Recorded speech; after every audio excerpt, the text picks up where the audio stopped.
Morning, I'm Amit Packerel and let's begin with the top stories of this hour. Central government's failure in formulating regulations for the local level leaves around 13 billion rupees frozen at the district level. Local representatives left jobless.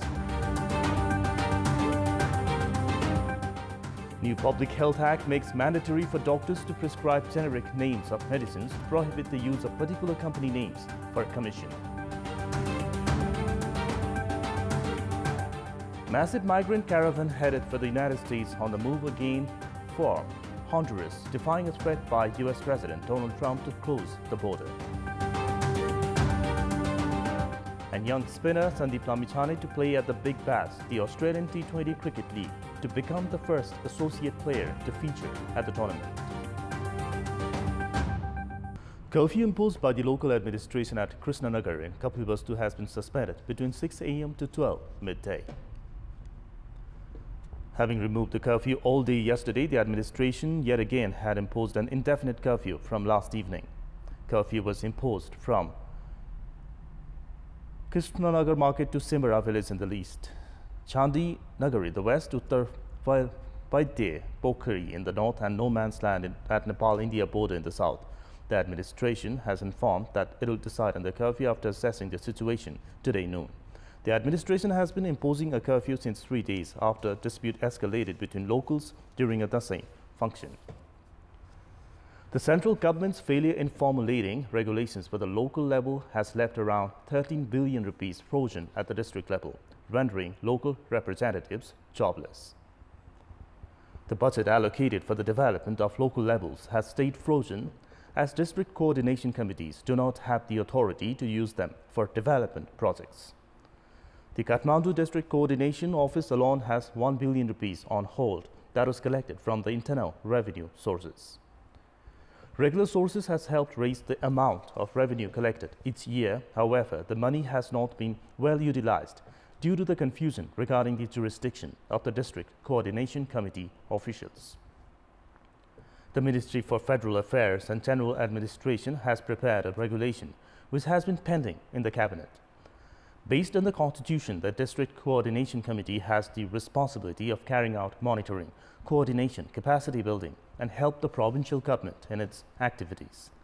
However, due to lack of the regulation, local representatives have been left jobless and a large sum of useful budget frozen. At least 55 people have been arrested in the capital for incidents of theft that took place during the time of Dasai this year, as many of the capital residents leave the valley to go back to their families to celebrate the festival. Most incidents of stealing take place during this time of the year. There were 32 incidents of theft reported this Dasai alone. However, the Metropolitan Crime Division boasts that they have managed to better control the crime this year. Based on the division's data, only 32 incidents of stealing were recorded this year, which was recorded 54 previous year. The division has said the festival this year was more peaceful compared to last year with less criminal activities, as the division had deployed 3,500 police personnel for security. The division has said that the number of residents leaving the capital for Dasai has been gradually decreasing in recent years.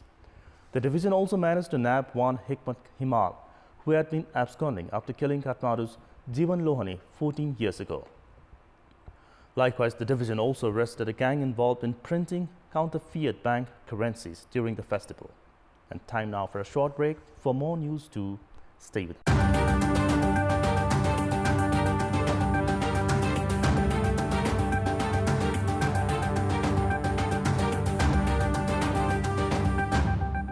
Welcome back after break. After repeated cases of doctors prescribing medicines of selective companies, the Parliament approved a Public Health Act which requires them to use generic names of medicines.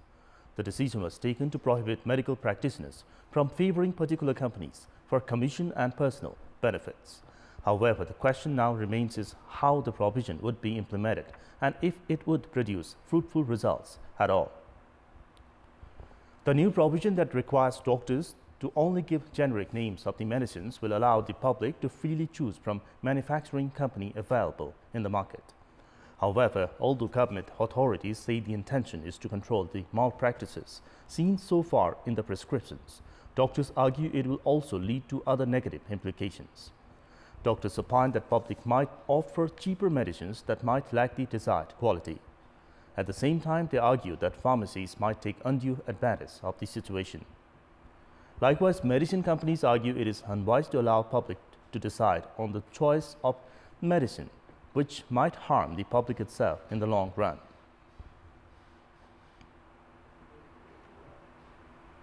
And time now for another short break. For more news, do stay with us.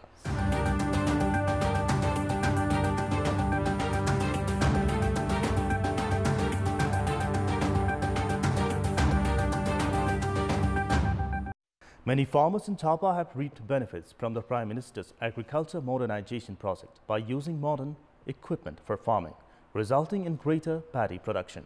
However, there is an increasing number of farmers who still use the traditional farming style, which has limited the scale of production. And in this context, we had asked the farmers in Chapa, why have they not been using the modern farming equipment? Let's take a look at what they had to say.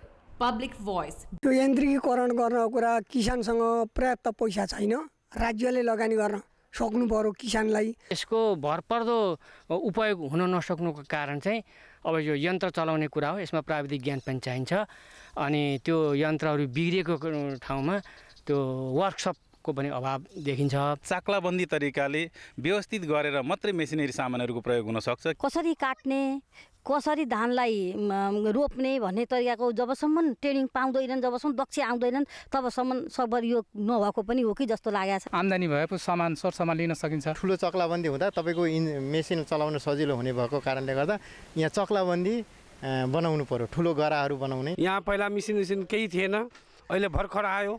भर्खर आएर अहिले थाहा भएको छैन मान्छेहरूलाई। किसानहरूको हितै चाहने भने यसमा चाहिँ छुट दिनुपर्छ, सबैले किन्न सकुन्।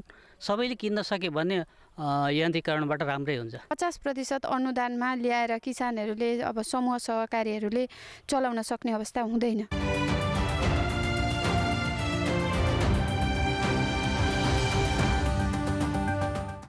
It's now time for our segment Public Pulse, where you text us with your opinion. Public Pulse.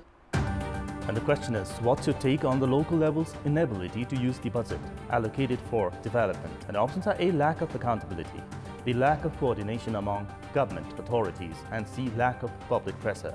The voting is on. Type NWS, select your option A, B or C and send it to 34001 to share your opinion with us.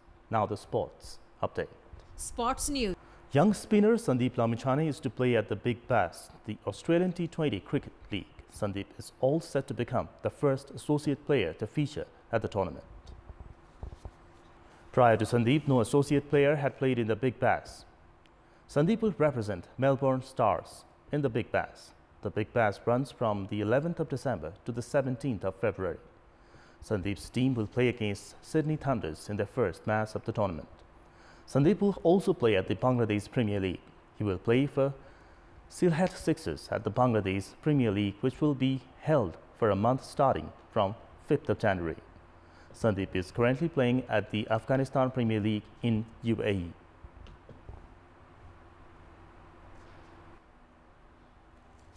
Anu Lama is a household name representing women football in Nepal. However, the influential striker has been battling injury in recent time as she was injured while playing in the Chief of Army Staff Cup last year. Now in the fag end of her career, Anu wants to hang up her boots by playing one more time in the SAF Championship.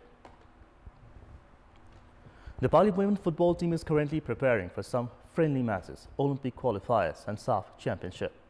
Anu is missing from the squad to play 3 friendlies in China and Olympic qualifiers in Myanmar. However, she is training along with them to improve her physical fitness. Meanwhile, Anu claimed that she has improved on her playing skill and will don the 10-number jersey for the women national team for one last time. Hailing from Rotherham, Anu started her playing career from the year 2003. Diminutive Anu has done full justice to the 10-number jersey during her 8 years of playing career so far. She made her debut in the national team in 2010, playing in South Asian Games in Bangladesh as Anu has become the top goal scorer in the country's history of women football, with a tally of 35 goals. The 31-year-old has suffered due to lack of professionalism in Nepalese women football, but she's a role model for many young women footballers in the country. Meanwhile, Anu has already drafted a future career as she has completed C license course for football coaches and will be around as a football coach in the country's women football scene. And before we wrap up, a reminder of the top stories. Central government's failure in formulating regulations for the local levels leaves around 13 billion rupees frozen at the district level. New Public Health Act makes mandatory for doctors to prescribe generic names of medicines to prohibit the use of particular company names for commission. Massive migrant caravan headed for the United States on the move again from Honduras, defying a threat by US President Donald Trump to close the border. And young spinner Sandeep Lamichhane to play at the Big Bash, the Australian T20 Cricket League, to become the first associate player to feature at the tournament. And that's all for this hour. Keep watching Kantipur Television SD for more news and entertainment. Have a good day.